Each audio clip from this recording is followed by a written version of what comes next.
नमस्कार।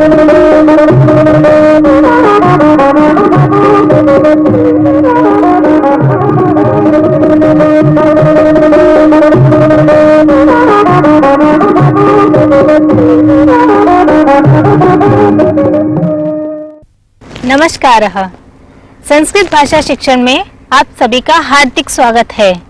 पूर्व के पाठों में हमने लकारों के बारे में ज्ञान प्राप्त किया था और उसका अभ्यास भी किया था। आगे के पाठों में हम एक नूतन विषय का प्रारंभ करते हैं। नमो नमः।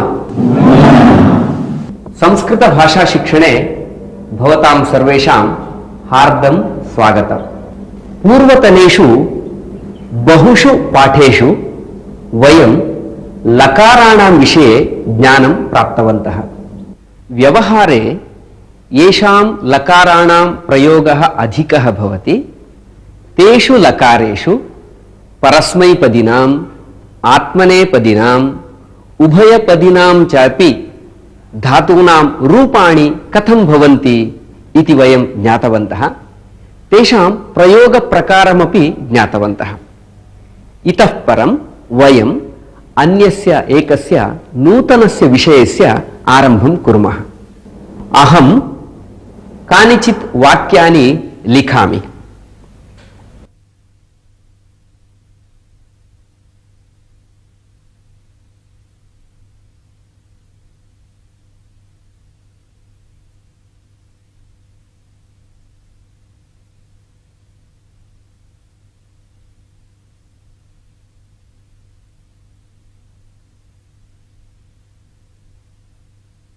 त्रीणि वाक्यानि लिखितवान्। भवन्तः एतानि वाक्यानि पठन्तु। बालः ग्रन्थं पठति। लता फलं खादति। वाहनं नगरं गच्छति। इदानीम् अन्यानि अपि त्रीणि वाक्यानि लिखामि, पश्यन्तु।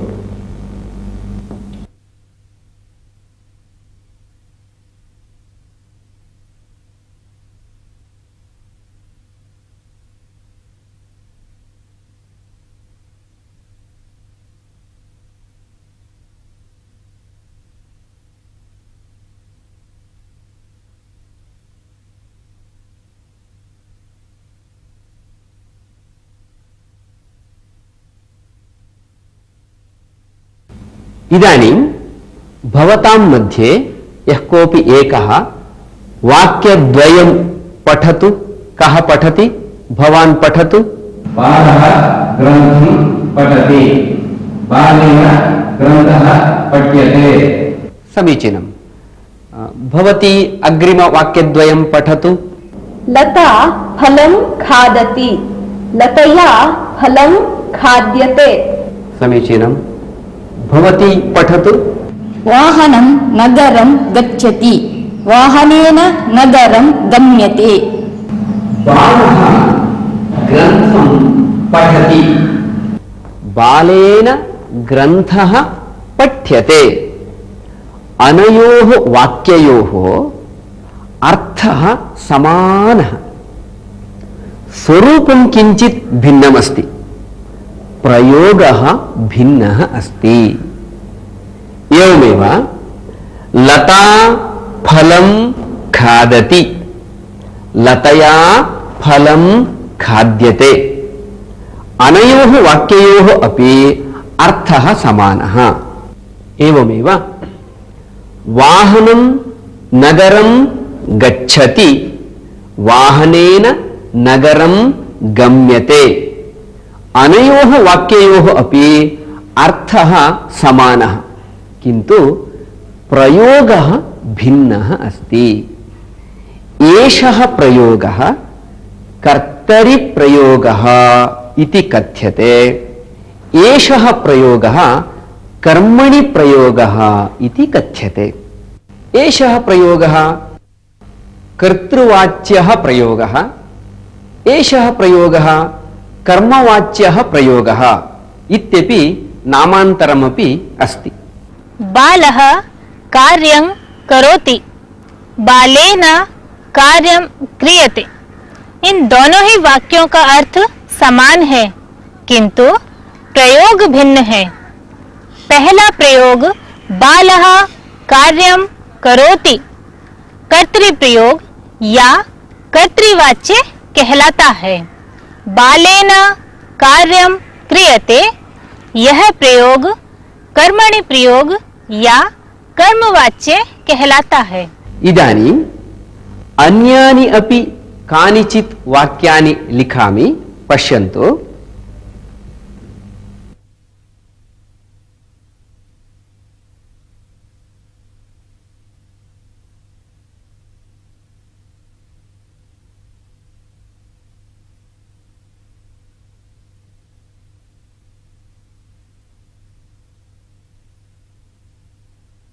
एतानि वाक्यानि पठन्तु। सीता हसति, अतुलः तिष्ठति, पुष्पं विकसति। एतेषां पुरतः अन्यानि त्रीणि वाक्यानि लिखामि, पश्यन्तु।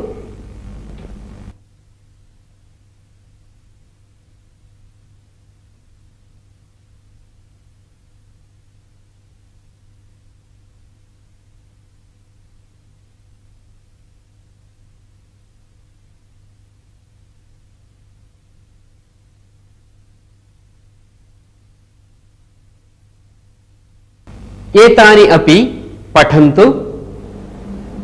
सीतया हस्यते, अतुलेन स्थीयते, पुष्पेण विकस्यते। पूर्वं यथा उक्तं तथैव सीता हसति, सीतया हस्यते।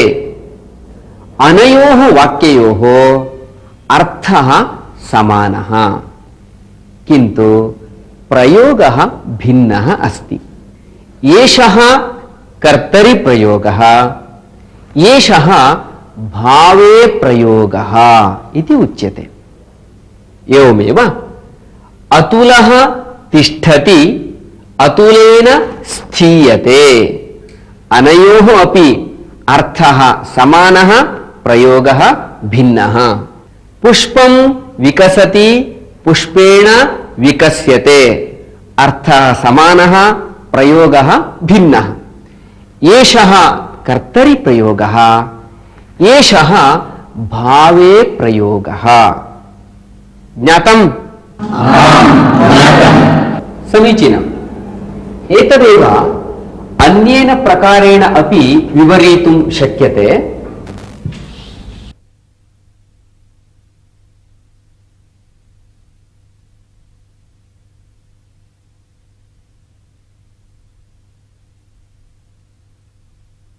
धातवः सकर्मकाः सन्ति, अकर्मकाः अपि सन्ति इति वयं पूर्वमेव ज्ञातवन्तः।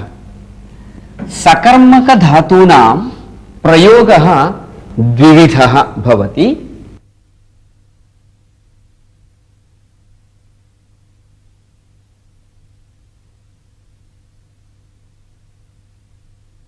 कर्तरिप्रयोगः, कर्मणि प्रयोगः इति।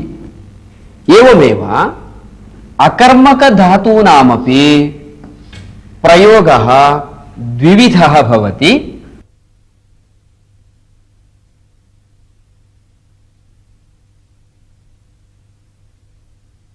कर्तरिप्रयोगः, भावे प्रयोगः इति। ज्ञातं वा? तर्हि वदन्तु, सकर्मकधातूनां द्विविधः प्रयोगः कः? कर्तरिप्रयोगः, कर्मणि प्रयोगः। अकर्मकधातूनां द्विविधः प्रयोगः कः? कर्तरिप्रयोगः, भावे प्रयोगः। बहु समीचीनम्। सीता हसति, सीतया हस्यते।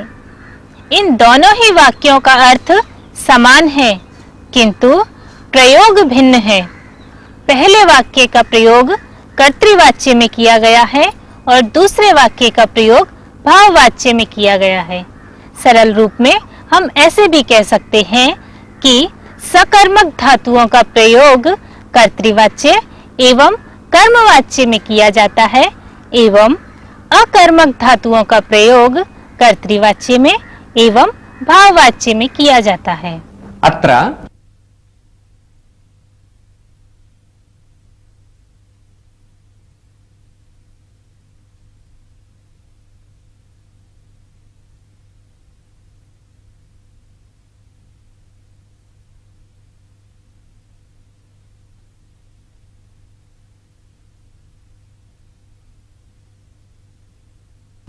पठ्यते, लिख्यते, गम्यते, विकस्यते इत्यादीनि रूपाणि वयं प्रयुक्तवन्तः।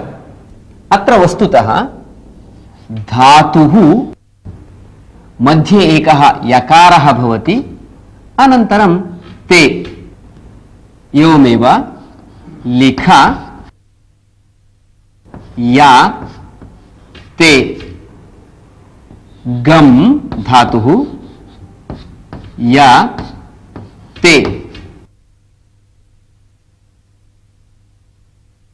तन्नाम मध्ये कश्चन यकारः भवति, ते अस्ति एव। रूपाणि एतेन क्रमेण भवन्ति। केषुचित् धातुषु मध्ये विद्यमानः अकारः गच्छति, रूपं तु पठ्यते, लिख्यते, गम्यते, विकस्यते, स्थीयते, उद्यते, एवं क्रमेण रूपाणि भवन्ति। कर्मणि प्रयोग और भाव प्रयोग में धातुओं के आगे या जोड़ दिया जाता है और बाद में आत्मनेपद भी होता है। जैसे पठ या ते पठ्यते, लिख या ते लिख्यते, हस्यते आदि। इदानीम् अहं कानिचित् क्रियापदानि वदामि। अहं कर्तरि रूपं वदामि, भवन्तः कर्मणि रूपं वदन्तु। गच्छति, गम्यते, वदन्तु। गच्छति, गम्यते, पठति, पठ्यते, लिखति, लिख्यते, पतति, पत्यते, क्रीडति, क्रीड्यते, खादति, खाद्यते, त्यजति, त्यज्यते, रक्षति, रक्ष्यते, सूचयति, सूच्यते, ददाति, दीयते, नयति, नीयते, पिबति, लीयते, पश्यति, दृश्यते, शृणोति, श्रूयते, करोति, क्रियते। एवमेव क्रीणाति इत्यस्य क्रियते इति भवति। वदन्तु। क्रीणाति, क्रियते, आह्वयति इत्यस्य आहूयते इति रूपं भवति। आह्वयति, आहूयते। एतेषां रूपाणां वाक्येषु कथं प्रयोगः करणीयः इति इदानीं जानीमः। अत्र सर्वदा एका जागरूकता वोढव्या। पठ्यते इत्यस्ति, अस्य कर्ता यः अस्ति, कर्तृवाचकः शब्दः सर्वदापि तृतीयान्तः एव भवेत्। पठ्यते, बालेन पठ्यते। केन पठ्यते? बालेन पठ्यते, बालेन पठ्यते, रामेण पठ्यते, सीतया पठ्यते, चंद्रशेखरेण पठ्यते, अमितया पठ्यते। सर्वदापि कर्तृवाचकः शब्दः तृतीयान्तः एव भवेत्। यथा लिख्यते, केन लिख्यते? गोविंदेन लिख्यते, नित्यानंदेन लिख्यते, सुधया लिख्यते। तृतीया विभक्त्यन्तमेव भवेत्।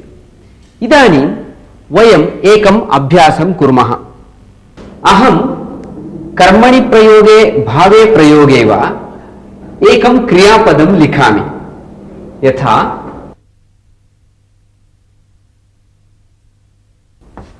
दृश्यते। एतस्य कर्तृवाचकः शब्दः भवद्भिः वक्तव्यः। एकः एकं शब्दं वदतु, परन्तु स्मरन्तु कर्तृवाचकः शब्दः तृतीया विभक्त्यन्तः एव भवेत्। आरम्भं करोतु।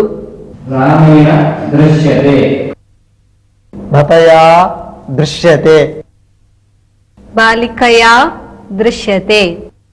भगिन्या दृश्यते। पित्रा दृश्यते। अध्यापकेन दृश्यते। मित्रेण दृश्यते। महाराजेन दृश्यते। पद्मनाभेन दृश्यते। मया दृश्यते। त्वया दृश्यते। मात्रा दृश्यते। अन्यदेकं क्रियापदं लिखामि। हस्यते। पश्यामि इदानीं केन केन हस्यते इति। भवती आरम्भं करोतु। अग्रजया हस्यते। पितामह्या हस्यते। अमितया न हस्यते। न हस्यते। रमेशेन हस्यते। ललितया हस्यते। गोविन्देन हस्यते। रमया हस्यते। सदानन्देन हस्यते। एतया न हस्यते। गीतया हस्यते। वसुधया हस्यते। एवञ्च अस्माभिः स्पष्टतया ज्ञातं यत् कर्मणि प्रयोगे भावे प्रयोगे च सर्वदापि कर्तृवाचकः शब्दः तृतीया विभक्त्यन्तः एव भवति इति ज्ञातं? समीचीनं। तर्हि प्रयोगविषये इतोपि विस्तरं वयम् अग्रिमेषु पाठेषु ज्ञास्यामः। अब आपने जान ही लिया होगा कि कर्तृवाच्य में कर्तृवाचक शब्द में तृतीया विभक्ति का प्रयोग होता है। अभी तक हमने जो भी वाक्य सुने हैं उनमें कर्तृवाचक शब्द में तृतीया विभक्ति का ही प्रयोग किया गया था। प्रयोगों के बारे में और भी जानकारी हम आगे के पाठों में प्राप्त करेंगे।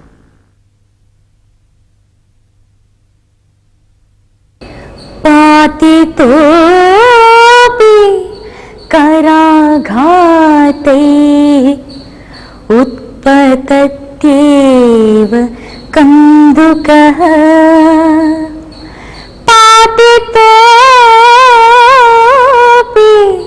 कराघाते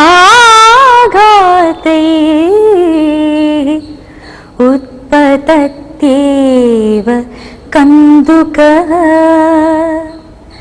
प्रायेण साधुवृत्तानां प्रायेण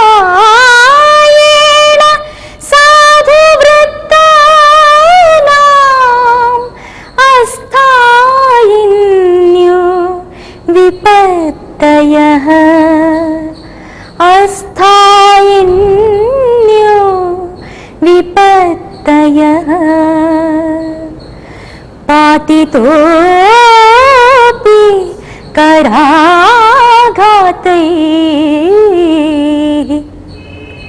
उत्पतत्येव कन्दुकः। प्रायेण साधुवृत्तानाम् अस्थायिन्यो विपत्तयः।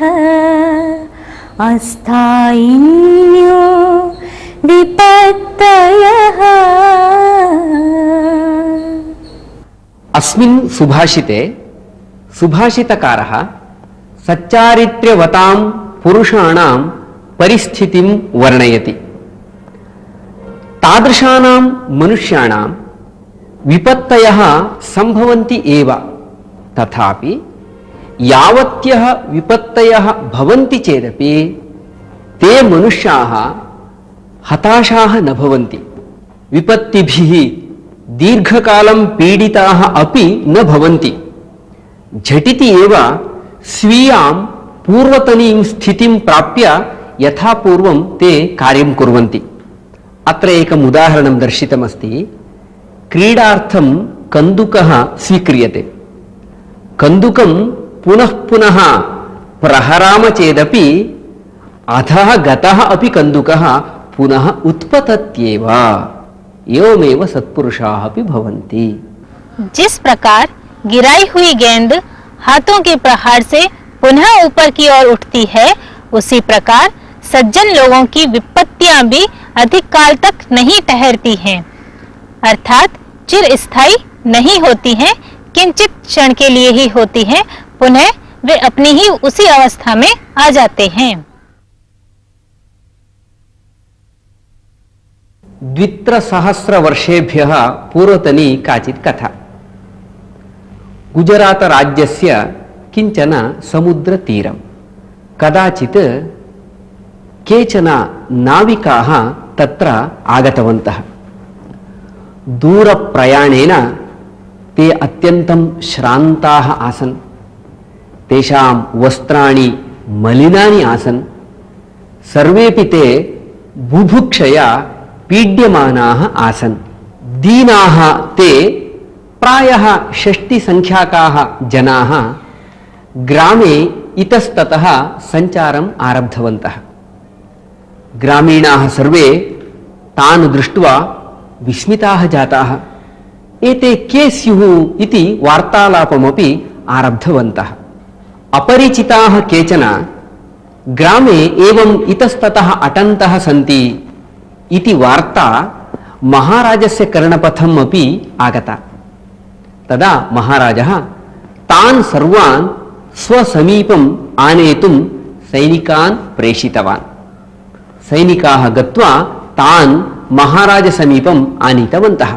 महाराजः तेषां परिचयम् आगमनप्रयोजनं चापि पृष्टवान्। तदा तेषां प्रमुखः कश्चन महाराजं निवेदितवान्। महाराज, वयम् ईरानदेशीयाः।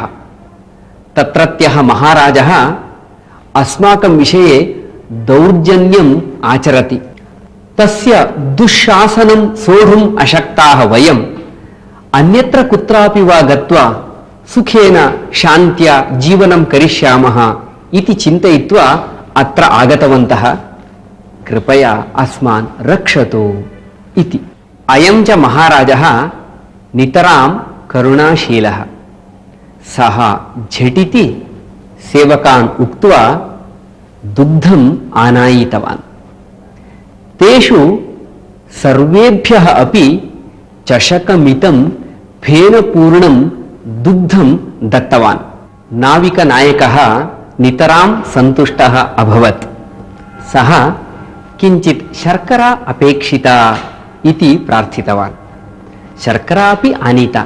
सः दुग्धे शर्करां योजयन् महाराजम् उक्तवान्, महाराज, दुग्धे शर्करायाः योजनेन दुग्धस्य रुचिः अधिका भवति। भवान् कृपया अस्मभ्यम् आश्रयं ददातु। वयमपि भवतां प्रजाजनैः सह तिष्ठामः। अस्माकं सहवासेन भवतामपि सुखम् अधिकं करिष्यामः। वयमपि सुखेन जीविष्यामः इति। तस्य वचनं श्रुत्वा महाराजः अत्यन्तं सन्तुष्टः अभवत्। सः तेषाम् आश्रयं रक्षणञ्च दत्तवान्। ततः आरभ्य ते अत्र सुखेन निवासं कृतवन्तः। अस्माकं जीवनमपि समृद्धं कृतवन्तः। कथायाः अर्थः ज्ञातः वा? ज्ञातः। धन्यवादः। नमो नमः। इसी के साथ ये पाठ यहीं पर समाप्त होता है। अगले पाठ में हम फिर मिलेंगे। तब तक के लिए धन्यवाद।